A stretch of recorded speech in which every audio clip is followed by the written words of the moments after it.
Bonjour à tous, j'espère que vous allez bien. Cette journée ensoleillée, cette matinée formidable.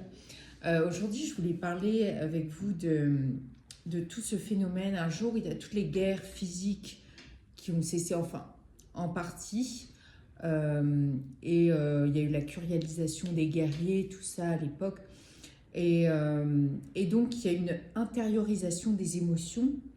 Et cette volonté de violence, en tout cas chez l'être humain, selon moi, elle est très naturelle. C'est l'instinct de survie, c'est très animal, très naturel. Il me semble que, d'ailleurs, c'est Norbert Elias qui en parlait dans les années 1940 à peu près, qui a écrit des livres, qui est un sociologue, il me semble, qui parlait de ça en disant qu'il y a eu cette intériorisation de cette intuition, cette énergie-là finalement. Euh, et il y a eu la société d'aujourd'hui. Et je crois que cela a mené à une... Les gens ont extériorisé ça comme sur la génération suivante, sur leurs proches, toute cette colère, en tout cas cet instinct animal qui doit sortir et qui ne pouvait plus sortir à travers la guerre et le combat.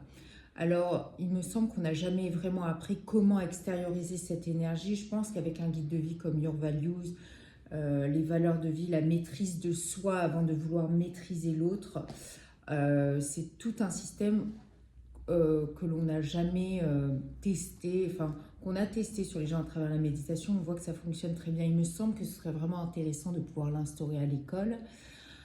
Et puis, voilà, je voulais parler de ça. Il me semble vraiment que ça vient de tout ça, tout ce dont on peut parler, tout ce qui est pervers narcissique, psychopathe, tous les troubles un petit peu complexes au niveau des émotions. C'est d'arriver à accepter ces émotions et arriver à les ressortir, mais d'une manière correcte, sans avoir besoin de la ressortir avec une forme de haine ou d'avoir une forme de guide de vie, une ligne directrice qui peut permettre de faire ça. Alors, si vous avez des idées à ce sujet, ça m'intéresse vraiment.